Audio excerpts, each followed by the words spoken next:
This is the story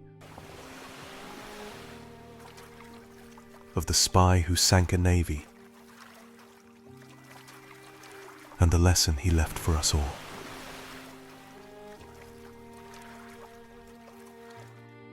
War is a monster that feeds on young men's lives. In 1941, the Mediterranean was its stage.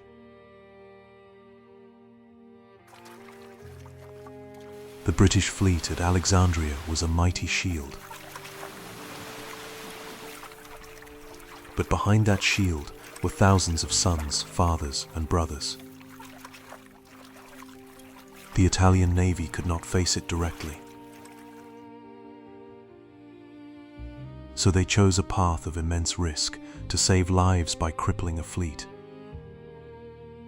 not by taking lives in a battle.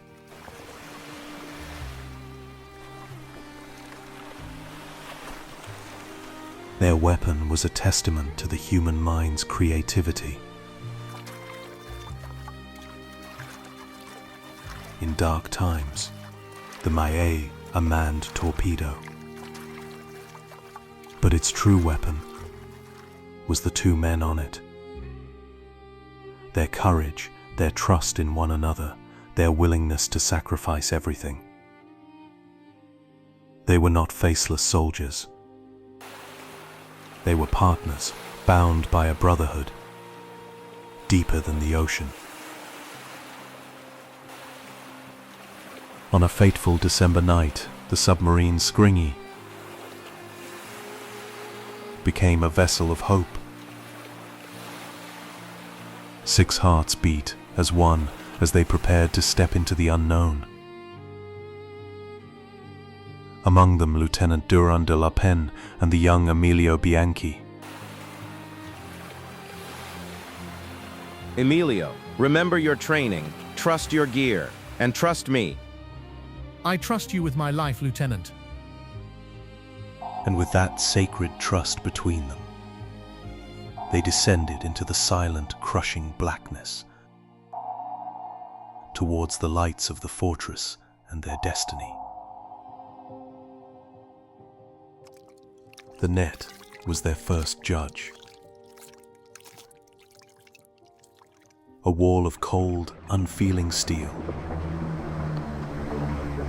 As a patrol boat passed overhead, its shadow was not just a threat. It was the weight of an entire nation bearing down on them. Steady, son. Breathe. Just breathe. We are but shadows here. And in that moment, they were more than soldiers. They were ghosts,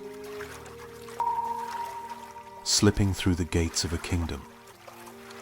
Their only sound, the beat of their own hearts. Inside, they didn't see enemy ships. They saw giants of steel, each one a home to hundreds of men just like them, men who dreamed of home. Marseglia, Shergat, the Queen Elizabeth, Martellota, the tanker. We take the Valiant.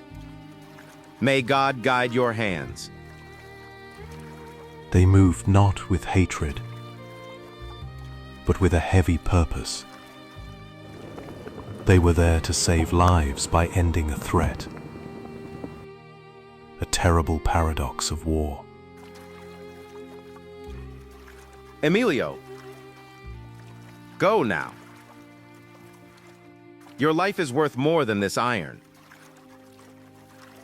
Alone, trapped in the mud beneath thousands of tons of steel, De la Penne did not give up. He thought of his partner. He thought of his duty. And with superhuman will, he began to drag the heavy mine through the mud. This was no longer about war.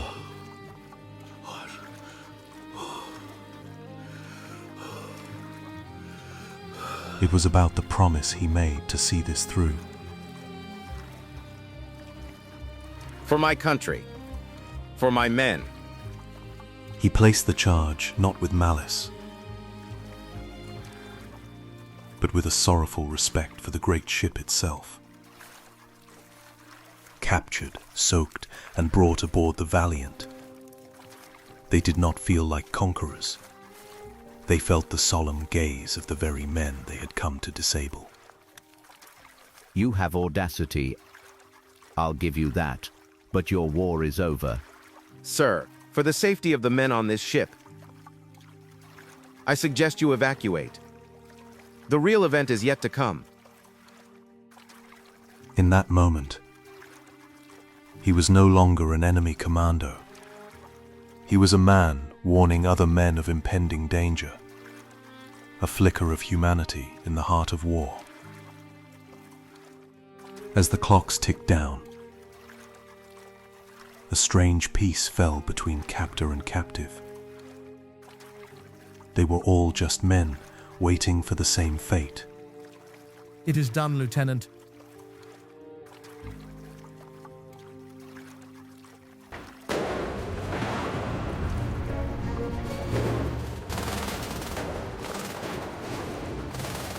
The ships settled on the bottom of the harbor, but not a single life was lost that day. The mission was a terrifying, brilliant success.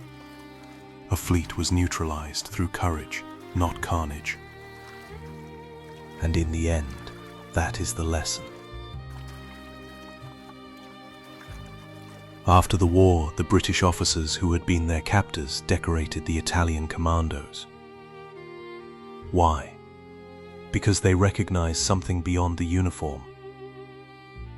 Unparalleled bravery, unwavering honor, and a shared respect for human life that transcends national borders. Their story teaches us that courage is not the absence of fear, but the choice to act in spite of it. That honor is more powerful than hatred, and that sometimes the most profound bonds are formed not in times of peace, but in the respectful silence between adversaries. This is their legacy, a lesson for humanity. Remember their story. Share it. And may we all have the courage to choose honor. Always.